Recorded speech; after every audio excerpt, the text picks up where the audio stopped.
사람이 마땅히 우리를 그리스도의 일꾼이요 하나님의 비밀을 맡은 자로 여길지어다. 그리고 맡은 자들에게 구할 것은 충성이니라. 너희에게나 다른 사람에게나 판단받는 것이 내게는 매우 작은 일이라. 나도 나를 판단하지 아니하노니 내가 자책할 아무것도 깨닫지 못하나 이로 말미암아 의롭다함을 얻지 못하노라. 다만 나를 심판하실 이는 주시니라. 그러므로 때가 이르기 전 곧 주께서 오시기까지 아무것도 판단하지 말라. 그가 어둠에 감추인 것들을 드러내고 마음의 뜻을 나타내시리니 그때에 각 사람에게 하나님으로부터 칭찬이 있으리라. 아멘. 1년 우리 52주가 다 지나가고 오늘 우리 마지막 주일입니다. 한 해에. 나의 갈 길 다 가도록 나와 동행하소서라는 표어로 신년 예배, 첫 주일 예배를 원래 드렸던 데가 또 그저께 같은데 또 겨울이 오고 이제 52주 마지막 주일 예배를 또 드립니다. 다음 주에는 또 2022년 새해 첫 주일 예배를 또 시작하고 한 해를 시작하게 될 겁니다.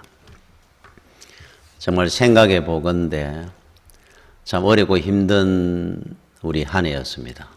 국가적으로나 또 교회적으로나 우리 개인적으로. 그러나 그런 가운데서도 참 우리 인생 길을 또 한 해 동안 하나님께서 동행하시고 지켜주셨음을 참 진심으로 하나님 앞에 감사를 드립니다. 우리 교회로 봐서도 참 여러 가지 어려운 일들이 참 있을 수도 있었는데 하나님께서 이모로 저모로 지켜주셔서 은혜 가운데 참 무사히 잘 이래오도록 함께 해주신 하나님께 참 돌이켜보면서 감사와 찬양을 드립니다. 우리 남은 우리 인생길에도 또 새해에도 하나님은 우리와 함께 하실 거고 은혜 가운데 우리는 또 복되게 또 살아갈 겁니다. 오늘 우리 마지막 주일 예배를 드리면서 정말 다시 한번 우리 한 해를 하나님 앞에 받은 은혜는 많은데 우리는 하나님 앞에 도대체 무엇을 얼마나 했는가 하는 부끄러움도 있고 다시 한번 생각해 보는 시간이 되었으면 합니다. 하나님은 오늘 사도 바울이 하시는 말씀처럼 우리를 가장 신뢰하시고 우리에게 귀한 사명도 허락해 주셨고 많은 은혜를 주셨습니다. 그 은혜와 그 사명의 길이 어떠했는지를 한번 돌아보기를 바랍니다. 자, 오늘 제가 읽었던 이 본문의 말씀 1절에 이렇게 시작합니다. 사람이 마땅히 우리를 그리스도의 일꾼이요.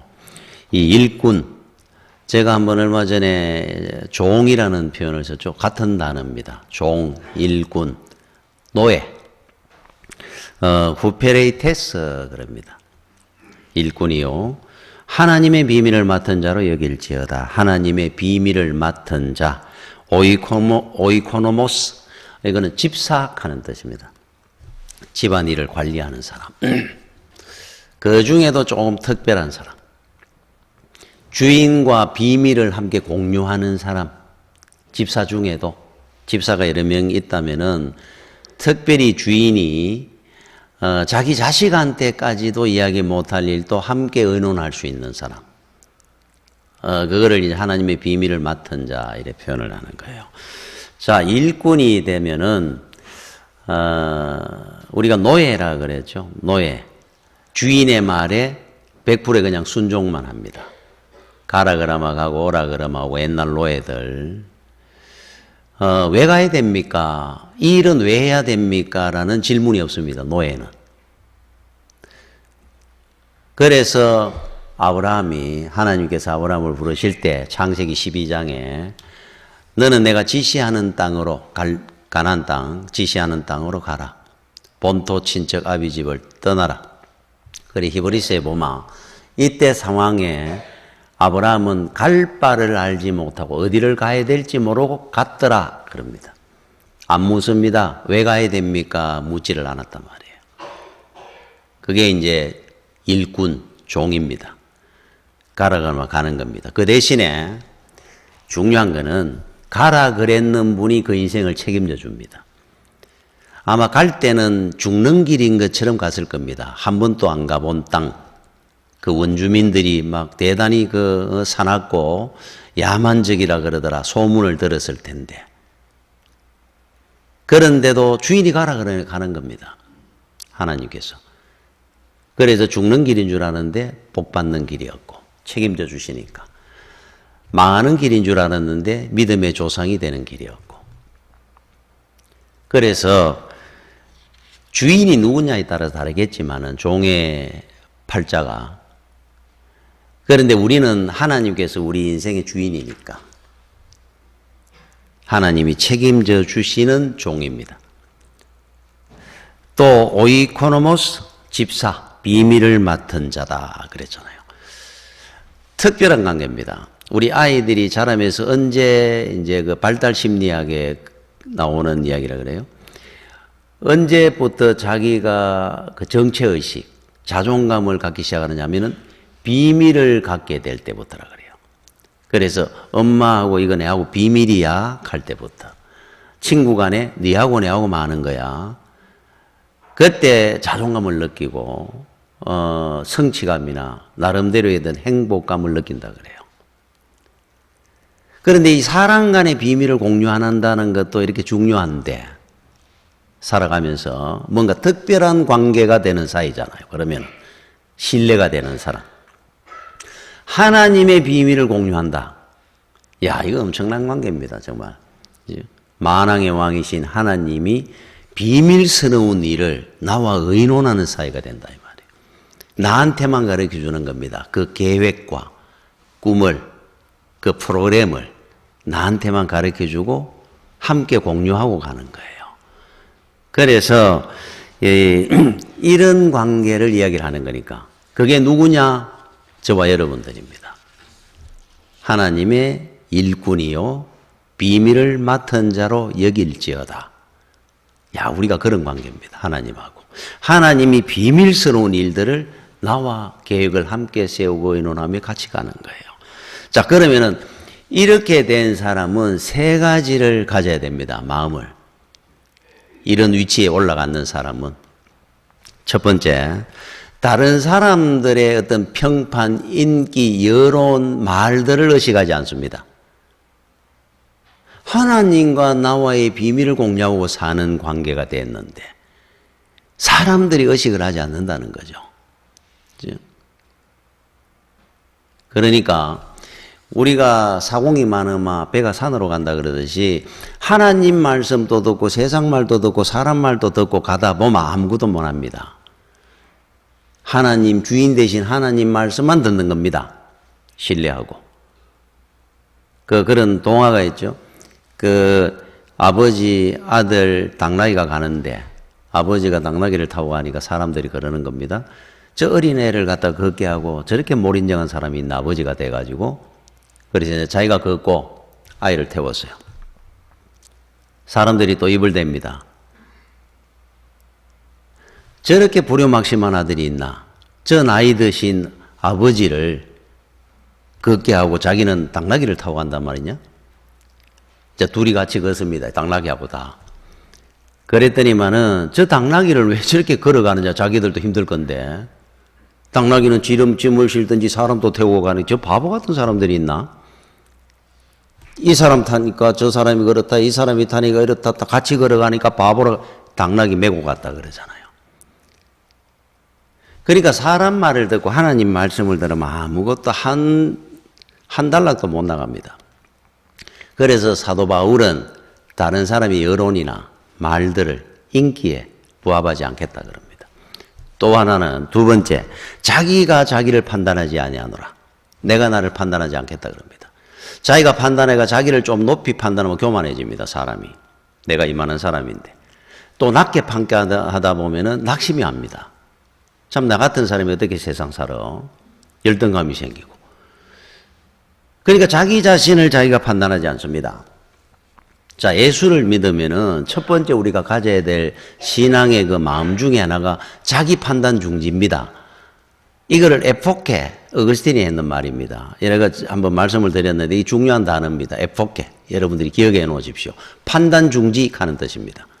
언제 때 판단 중지를 하느냐?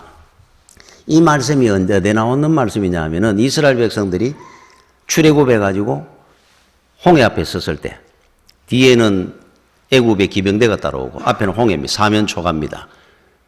그때 이스라엘 백성들이 원망을 하죠. 우리를 바다에 수장시키려고 데리고 왔느냐. 왜 우리를 여기 끌고 와가지고 바다 앞에 세워가 죽도록 만들었느냐.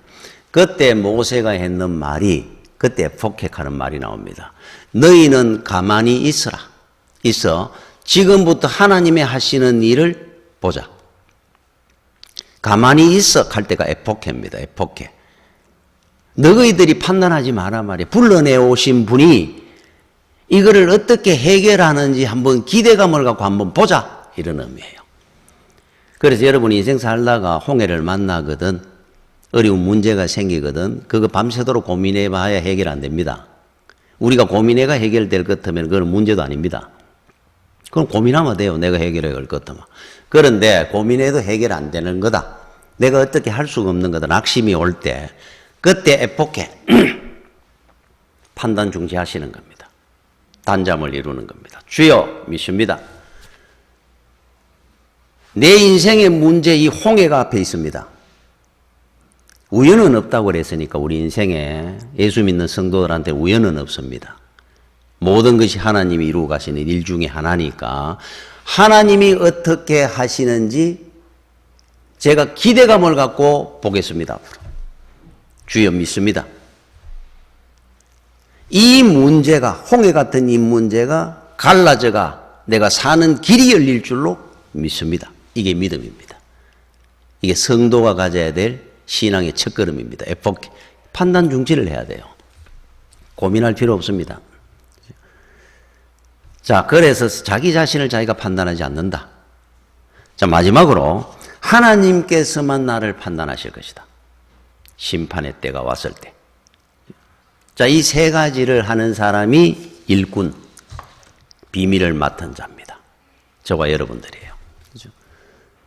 자, 온란에 여러분들이 그렇게 살아왔는지를 한번 이제 반성을 한번 해보시기 바랍니다.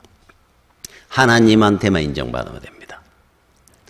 생사화복의 주인은 하나님이시니까. 사람이 관여할 문제가 아니니까 내 인생에. 저 어느 날 임금님이 정원을 거닐다가 궁궐 안에 큰 정원을 온갖 나무들, 꽃들이 있습니다. 그런데 그날 임금님이 보니까 그 나무나 꽃들이 다 시들어가는 거고 다 죽을 상이에요. 그래서 왜 이러냐, 이 궁궐 안에 정원에 이 많은 나무들과 꽃들이 하나도 즐거워하는 모습이 없느냐. 그래서 옆에 있는 감나무에게 물었습니다. 감나무야, 너는 왜 그렇게 죽을 상이냐? 감나무가 하는 말이, 저는 소나무처럼 키도 크지 않고 멋이 없다는 거예요. 그래서 내 자신한테 너무 실망스러워 저는 늘 죽을 상을 하고 있는 겁니다. 감나무가 소나무보다 많이 적은 모양이죠. 그런데 옆에 있는 소나무는 자기를 부러워하면서 이거는 죽을 상인데, 감나무가. 소나무도 똑같은 거예요. 그래서 소나무한테 물었습니다. 너는 키도 크고 멋있다 그러는데 너는 왜 그렇게 죽을 상이냐? 소나무가 하는 말이, 저는 키만 크고 멋있으면 뭐합니까? 열매가 없는데. 그래서 저는 임금님을 기쁘게 해줄 수도 없는데. 나는 그게 늘 불만입니다. 허우대만 멀쩡하면 뭐 하겠습니까? 그래서 옆에 있는 포도나무한테 물었습니다. 너는 열매도 있고 그런데 너는 왜 그러냐? 열매만 거두면 뭐합니까? 사람들이 보고 즐거워할 수 있는 예쁜 장미꽃 같은 꽃이 없는데 저는. 그러다 보니까 야생 그냥 풀잎이 하늘. 근데 너무너무 즐겁게 하는 거예요. 있는 거예요. 사람들이 지나가다 밟기도 하는 그 작은 풀잎이 너 즐겁게 기쁘게 하고 삽니다. 너는 보니까 키도 안 크고 멋도 없고 뭐 장미꽃처럼 꽃도 이쁘지도 않고 열매도 없는데 너는 어떻게 그래 즐겁게 사느냐. 임금님이 저를 사랑하시잖아요. 그러는 거예요. 아무것도 없으면 어떻습니까? 임금님이 나를 사랑하면 그게 전부인데. 여러분들은 지금 세상 살며 무엇 때문에 낙심할 때 있고 염려할 때 있고 하나님을 바라보고 살면은 내가 풀잎 같은 존재라도 상관없습니다. 하나님이 나를 사랑하시니까 하나님이 나를 신뢰하시는데 하나님께서 나에게 귀한 은혜를 주시고 사는데 내가 다른 사람하고 견주와 경쟁하거나 그것 때문에 힘들다, 어렵다, 열등감 가지고 할 필요가 없죠. 오늘까지 여러분이 살면서 무엇 때문에 힘들다 했는 것들이 있는지 그 순간에 하나님을 조금이라도 의식해 봤는지 한번 생각해 보십시오. 하나님은 늘 여러분을 사랑하고 귀해하고 좋아하고 계시는데 그게 전부인데 사실은. 뭘 그 이상 우리를 더 바라가지고 나는 이런 것만 더 했으면 좋겠는데 이게 더 있었으면 좋겠는데 그거 다 챙기는 거는 없습니다. 그거는 소나무도 아니고 포도나무도 아니고 감나무도 아니고 아무것도 아닌 거예요. 세상에 그런 나무는 없습니다. 그런 인생은 없어요. 지금 감사하는 겁니다. 나한테 주신 은혜가 얼마나 크고 중요한 건데 하나님이 나를 믿으시고 세우시는데 여러분 아브라함에게 많은 종들이 있었죠. 뭐 어지간한 부족과 전쟁을 이길 정도로 많은 315명의 종들을 거느렸다 그러는데 그 중에 특별히 신뢰하면서 비밀을 나누었던 종이 하나 있습니다. 늙은 종이라고 이름도 없는 늙은 종이라고 하는 이름의 종이 한 사람 나옵니다. 이 사람이 어떤 사람이냐면은 아브라함이 100세에 낳는 이삭 얼마나 귀한 아들입니까? 외동 하나님이 주신 아들 이 아들을 결혼을 시키려고 그러는데 가나안 땅의 원주민들 중에는 며느리 삼을 여자가 없는 겁니다. 아브라함 눈에 불신앙적이고 전부 우상을 섬기고 사니까 그래서 하란에 고향 땅으로 돌려보내가 가가지고 자부될 사람을 골라왔으면 좋겠는데 자기는 나이도 많고 그 하란까지 그 먼 길을 여행을 하기가 힘이 드니까 그래서 자기하고 오래 함께했던 종 중에 나이는 많지만 늙은 종 하나가 정말로 100% 신뢰하는 종이 하나 있었어요. 그 종을 하란으로 보냅니다. 네가 가서 내 자부될 여자를 데리고 오너라. 우리 이삭의 아내 될 사람. 제가 어떻게 주인님한테 딱 원하고 딱 맞는 내가 좋아하는 사람이라고 주인이 100% 좋아할 수가 없잖아요. 또 내 도련님 이삭이 좋아한다는 보장이 없지 않습니까? 그리고 굉장히 부담되는 부탁일 것 같아요. 네가 골라오라 그러니까 본인들은 가지도 안 하고 차라리 이삭을 좀 데리고 가서 자같이 가가지고 그 좋아하는 여자가 있으면 좀 알아보고 데리고 오느라 하는 것도 아니고 이삭도 안 보내고 혼자 보내는 겁니다. 그러면서 이렇게 말을 합니다. 하나님의 은혜가 너와 함께 할 줄로 믿는다. 네가 선택하는 거는 내가 선택하는 거고 네가 좋아하는 거는 내가 좋아하는 거와 똑같다. 너는 곧 내니까 네가 가면 된다. 그 늙은 종이 알겠습니다. 그러고 갔습니다. 그런데 저는 이런 생각이 듭니다. 그 종은 너무너무 뿌듯했을 것 같아요. 자기 그 주인님의 그 신뢰, 그 도련님의 아내를 자기가 구하는 거잖아요, 지금. 뭐 그 당시에 전화가 있고 해가지고 물어보지도 못합니다. 가면 자기가 결정해서 데리고 와야 돼요. 몇 개월을 가는 거리니까. 야, 그분은 그 자긍심이, 자존감이 대단했을 것 같아요, 저는. 주인이 나를 이렇게까지 인정을 하니까 갔습니다.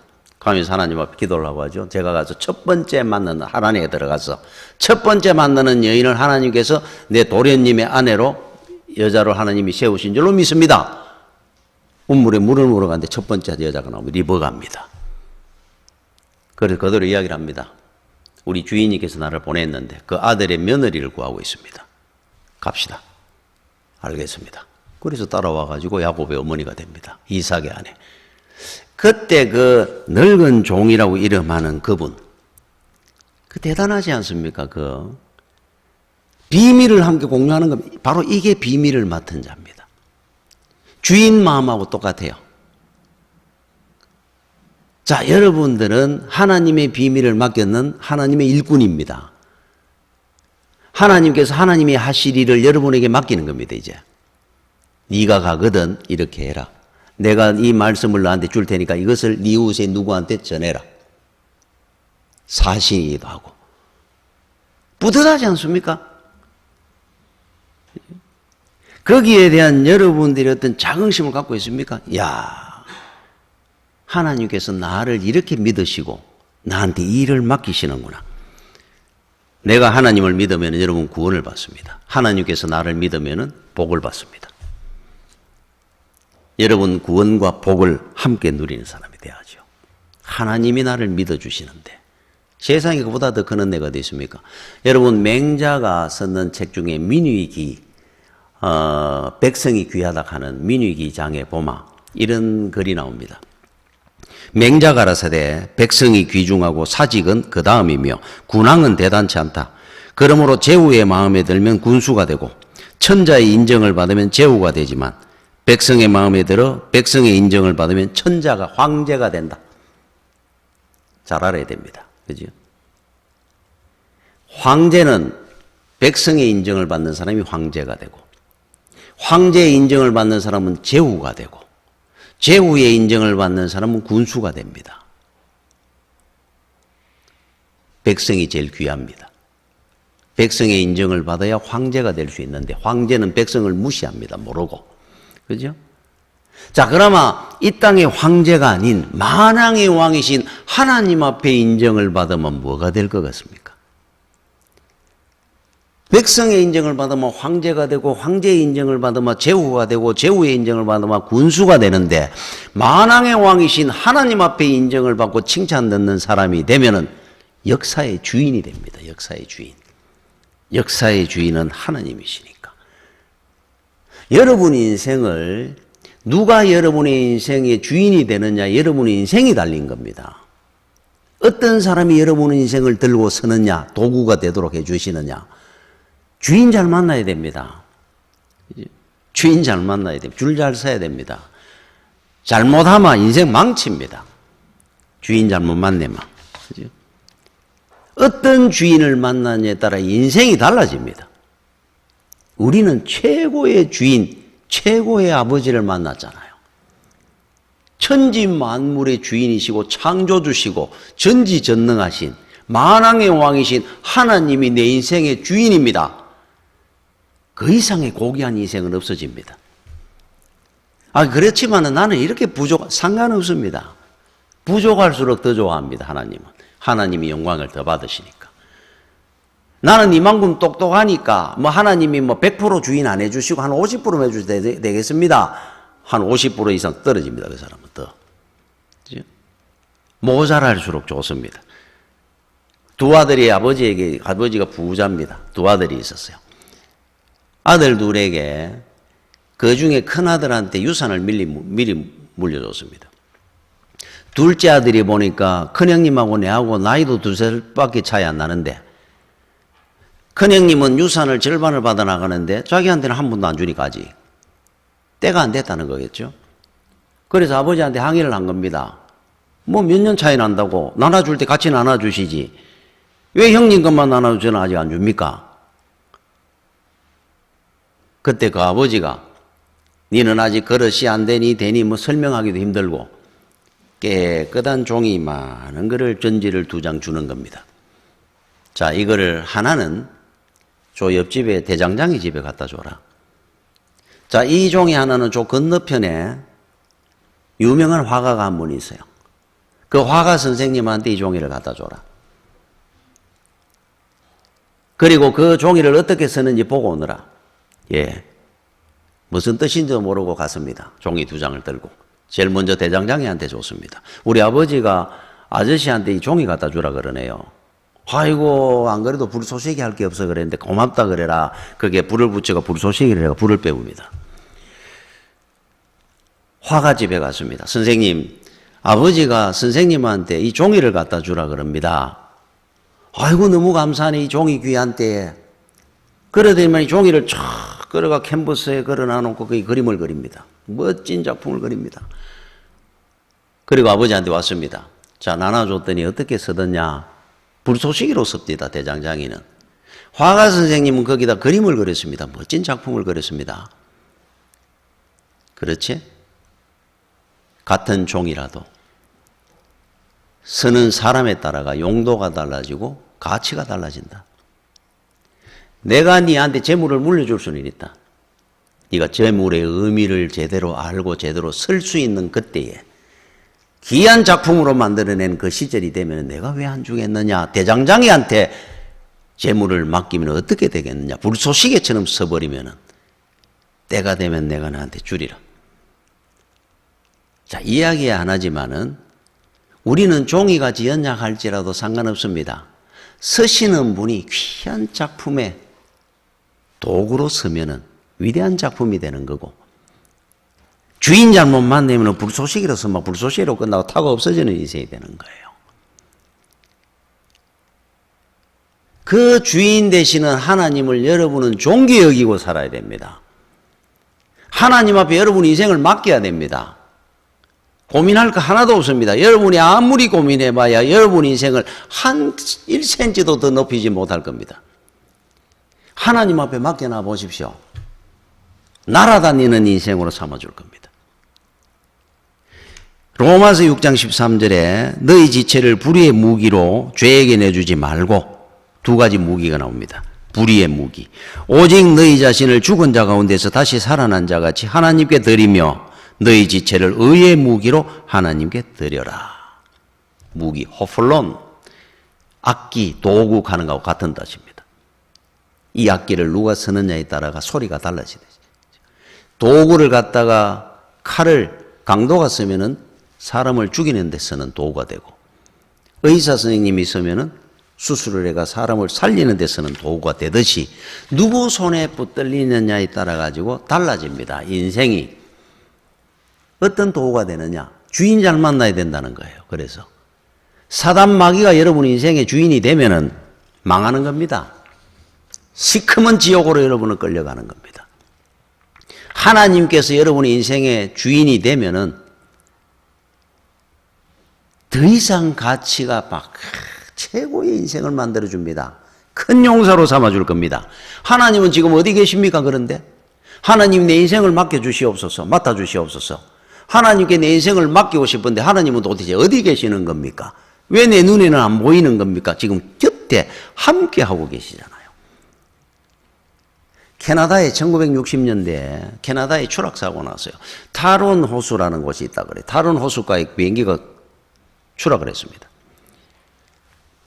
전원이 다 사망했습니다. 승객들이. 딱 한 명, 15살 먹은 소년 한 명이 살았어요. 다 죽었는데.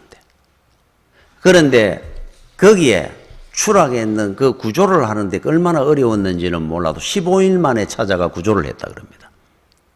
그런데 이 애가 15일 동안 호숫가니까 물은 있습니다. 물만 그저 먹어가면서 굶어가짐이 있다가 다 죽어가지고 아사 직전에 살아나왔어요. 구조가 됐어요. 그런데 구조대가 놀라운 거는 그 옆에 떨어짐이 추락을 해갔는데 옆에 큰 가방 같은 게 하나 같이 툭 떨어져 있어요. 애 옆에 아이가 이제 쓰러져가 뭐 아사 직전에 굶어가. 근데 옆에 뭐 가방 같은 게 하나 떠 있는데 이 가방이 뭐냐 하면은 비상식량 가방입니다. 비행기가 이륙할 때마다 혹시 그런 상황이 올까봐 비상식량을 한번 몇십 인분을 이어다니는 거예요. 그 가방 옆에 누워있는 겁니다, 같이. 그 가방에 열면은 시레이션이 또 있고, 막 통조림도 있고, 칠면조 통조림도 있고, 뭐, 비빔밥, 물만 먹으면 비빔밥이 되는 비상식량이죠. 이런 것들이 꽉 수십 개가 들어있는데, 자크만 땡기만 거기서 쏟아져 나오는데 그거를 가방에 베고 누워가지고 굶어가 살은 겁니다. 15일간. 이게 어떤 가방인지 한번 열어보지도 안 하고 혼자서 죽다 살아난 거예요. 주님이 어디에 계십니까? 곁에 계시잖아요. 나와 함께 계십니다. 그런데 우리는 늘 주님을 못 찾습니다. 머리가 아프다라고 고민을 하고 살면서도 한 번도 주님을 안 찾아봅니다. 주여, 자크만 열마 쏟아져 나오듯이 주여 그러면 주님께서 우리의 모든 문제를 해결하시는 만왕의 왕이시는데 지금 또 나를 불러주기를 기다리고 계시는 주님이 계시는데 자, 지금 내 모습은 전혀 중요하지 않습니다. 나는 괜찮습니다. 몸이 약합니까? 내가 부족한 게 많습니까? 그거 아무 상관없습니다. 하나님은 오히려 못난 사람 순서대로 잡아가 더 세워주는 하나님이니까. 얼마나 감사합니까? 앞으로 내 인생이 어떻게 될기가 중요하잖아요. 지금까지 내가 어떻게 살았든 앞으로 여러분 인생이 가장 인생이 복된 인생이 되기로는 답은 하나입니다. 하나님입니다. 예수 그리스도입니다. 달라질 겁니다. 원래 여러분이 살아왔을 때 지금 원래도 여러분이 인생의 주인이가 살았습니까? 그래서 올 한 해가 머리 아팠을 겁니다. 힘들었을 겁니다. 그래 살았으니까. 내 인생이 내가 주인이 되어 사니까 한 치 앞도 모르면서 능력도 안 되는데 전지전능하신 하나님을 여러분 인생의 주인으로 새해는 삼아야 됩니다. 인생이 달라질 겁니다. 베드로에게 우리 주님께서 하신 말씀입니다. 베드로를 처음 부를 때 그때 어부였던 베드로, 정말로 심지가 약했던 왔다 갔다 하던 늘 베드로. 자, 베드로에게 하는 말씀입니다. 요한복음 1장 42절에 데리고 예수께로 오니 시몬을 데리고 왔다는 겁니다. 베드로를. 예수께서 보시고 이르시되 네가 요한의 아들 시몬이냐? 시몬이니? 이제 시몬에게 하는 말이에요. 중요한 단어가 하나 나옵니다. 장차하는 단어입니다. 장차 너는 개발하리라. 베드로라 반석이 되리라 하는 말이에요. 지금까지는 너는 시몬으로 업으로 무식하게 심지도 약하게 왔다 갔다 하는 부족한 인생으로 살았지만은 앞으로는 장차 너는 하나님 나라의 이 세상 역사의 주인이 되도록 내주겠다. 반석이 될 것이다 너는. 언제? 장차. 앞으로 여러분들의 인생이 그렇게 됩니다. 그러면 지금까지 왜 그래? 여러분들이 그렇게 안 살았겠죠. 살아보십시오. 내일은 달라지는 인물이 될 겁니다. 여러분 사사기 3장 31절에 예후세 후에는 아나세 아들 삼갈이 있어 소모는 막대기로 블레셋 사람 600명을 죽였고 그도 이스라엘에 구원하였더라. 사사가 됐더라. 삼갈하는 사람입니다. 이 사람 얼마나 웃기니까 한 줄 딱 나옵니다. 블레셋 군대가 쳐들어왔습니다. 600명, 700명이니까 한 2개 요즘으로 아마 병력이 쳐들어왔어요. 투구를 쓰고 갑옷을 입고 창을 들고 말을 타고 왔을 거 아닙니까? 이스라엘은 그런 군대도 없습니다. 오면은 늘 죽고 도망다닙니다. 그래 하나님께서 네가 가서 저들 좀 처치해라. 네가 이스라엘을 좀 지켜라.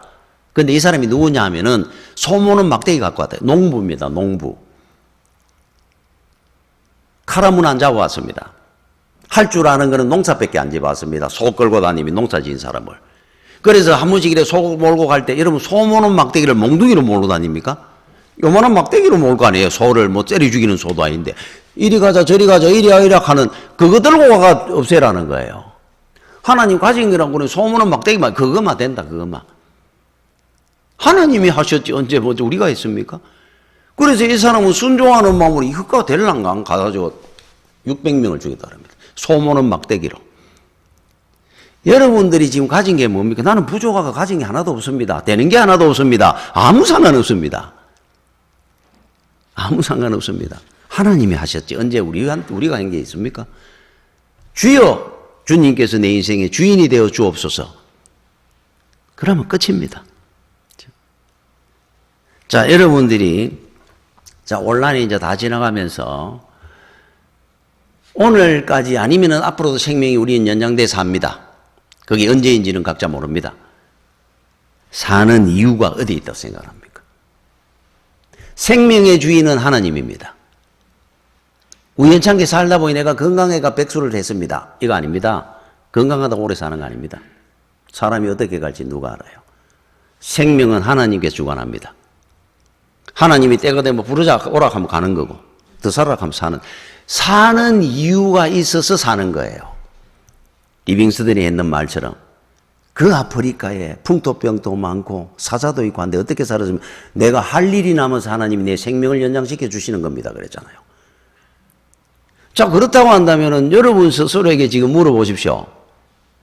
하나님이 뭐 때문에 여러분을 살려놓고 더 생명을 연장시키고 있는가요? 분명히 이유가 있다 그랬잖아요. 이유가 있을 겁니다. 하나님이 시킬 일이 있을 겁니다.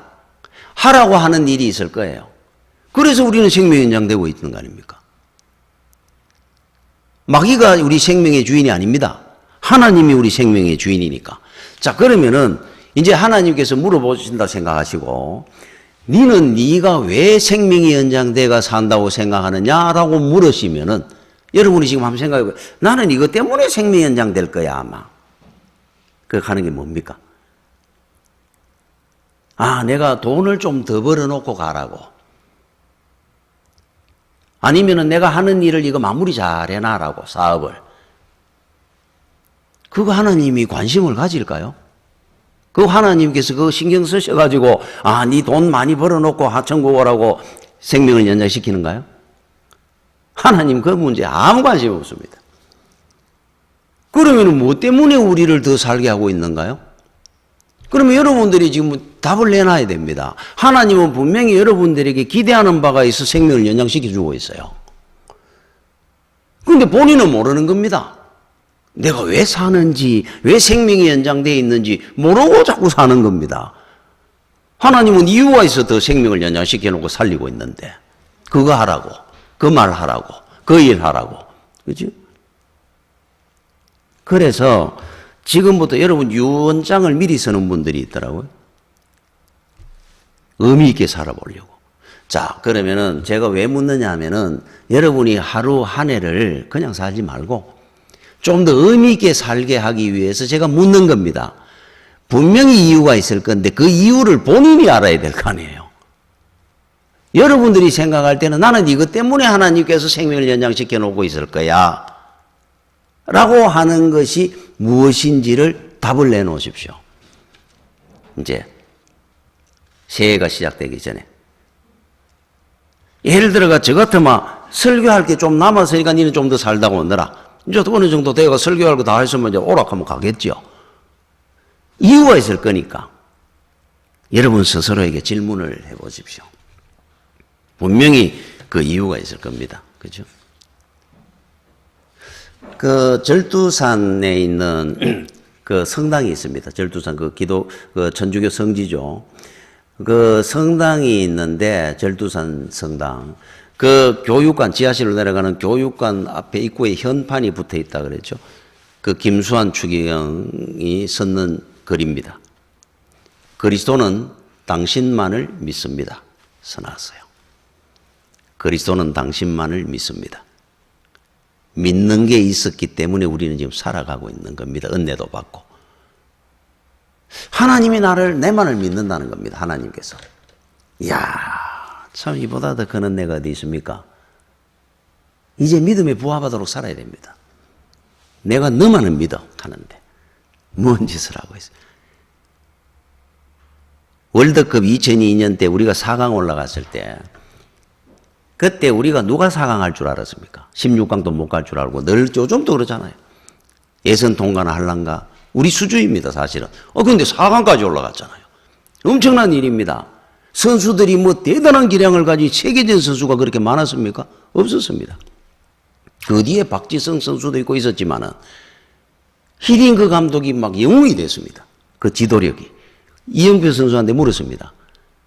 어떻게 우리가 세계 상황이 됐다고 생각합니까? 히딩크 감독의 지도력이 어떤 점이 달랐습니까? 이런 말을 했어요. 그분은 달란 것이 하나 있었는데 우리는 평범한 선수 같았는데 그분이 우리를 설 때마다 이렇게 주지를 시킨다는 거예요. 네가 세계 최고다. 네가. 네가 세계 최고의 공격수다. 너는 메시보다 더 잘해. 네가 최고의 골키퍼야. 너는 최고의 수비수야. 자, 우리 세계 최고끼리 11명이 모이면 브라질이든 독일이든 우리는 다 이길 수 있어. 나는 분명히 너를 믿는다. 너는 해낼 수 있어. 200%로 뛰었다 그럽니다. 몸이 부서지라고. 야, 할 수 있습니다. 감독이 선수를 믿어주니까 그 선수들이 세계적으로 한 사람 한 사람으로 보면 100등, 200등 할 선수들이 모여가지고 4강에 올라갔잖아요. 주님께서 여러분을 믿는다는데 우리가 왜 그렇게 여러분 기량에 왜 30%도 안 쓰고 삽니까? 그 사람들은 200%를 뛴다는데 믿어줘가. 주님은 여러분을 믿습니다.